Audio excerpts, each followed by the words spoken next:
Assalamualaikum warahmatullahi wabarakatuh. Yang terhormat Ibu Nurlina Rahman dan teman-teman yang saya banggakan. Izinkan saya pada kesempatan kali ini untuk membacakan sebuah pidato yang berjudul Ayo Jadi Pengusaha. Wirausahawan atau entrepreneur adalah orang yang melakukan aktivitas wirausaha yang dicirikan dengan pandai atau berbakat mengenali suatu produk baru. Berbicara tentang sukses, pasti semua orang ingin menjadi sukses. Namun menjadi sukses tidaklah semudah membalikan telapak tangan. Kerap kita sering mengalami kegagalan yang mampu membuat kita cepat menyerah. Seharusnya kita hendaknya jangan cepat menyerah, karena jika kita memilih berhenti pada kegagalan itu, maka menjadi wirausahawan yang sukses hanyalah khayalan belaka. Sebelum kita berbicara lebih jauh, marilah kita menengok kembali di sekitar kita. Lihatlah bahwa banyak kisah inspiratif dari pengusaha sukses di dunia maupun di Indonesia. Mayoritas pengusaha besar datang dari latar belakang ekonomi yang susah. Mereka tidak dibesarkan dengan bergelimang harta orang tua. Sejak kecil mereka telah ditempa oleh kesusahan hidup. Mereka biasa hidup dengan kondisi yang memprihatinkan, tapi tanpa putus asa mereka terus menjalani kehidupan, menumbuhkan kekuatan dalam diri mereka.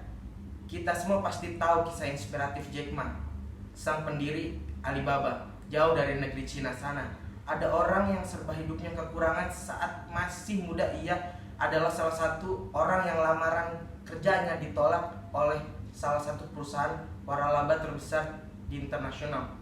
Kita semua pasti tahu. Tapi apakah ia lantas patah semangat? Tidak. Nyatanya kini ia menjadi seorang pengusaha terkaya di Cina. Apakah Jack Ma putus asa? Ia membangun gurita usaha dengan tangan kosong. Modalnya hanyalah tekad, kerja keras tanpa putus asa. Pendidikan yang tinggi tidak menjamin kesuksesan. Kita sekarang hidup di zaman di mana keterampilan dan juga motivasi dari dalam diri menjadi sumber dalam utama untuk meraih kesuksesan.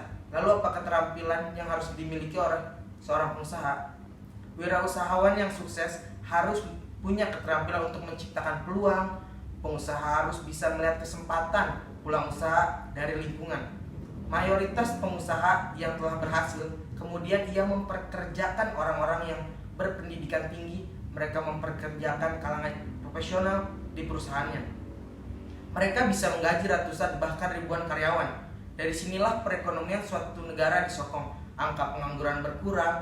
Pengusaha adalah mitra dari pemerintah untuk mencetak peluang kerja. Hadirin yang berbahagia, untuk berwirausaha biasanya kesulitan pada awal mulainya. Orang menjadi sulit untuk memulai usaha karena ada cara berpikir yang berbeda, yaitu positif dan negatif. Ciri-ciri orang yang berpikir positif adalah produk menarik, kualitas istimewa, pembeli puas, sukses dan untung. Sedangkan berpikiran orang yang negatif adalah tidak menarik, tidak laku, mutu jelek, gagal dan ragu. Untuk menjadi seorang wirausahawan muda yang sukses, perlu menerapkan 5D secara konsisten, yakni dream, decisiveness, doors, determination, and dedication. Jadi, kita yang masih muda intinya memiliki peluang yang terbuka sangat lebar untuk sukses. Jalannya adalah dengan menjadi seorang youngpreneur. Masih muda, masih cukup banyak waktu untuk merealisasikan mimpi-mimpi kita. Masih ada begitu banyak tenaga, peluang, dan kesempatan untuk kita membuka usaha. Apapun jenis usahanya, realisasikan sekarang mumpung kita masih muda. Bukalah pikiran kita, lihat setiap peluang dari lingkungan sekitar Anda, jadikan itu sebagai usaha. Sekian dari saya. Assalamualaikum warahmatullahi wabarakatuh.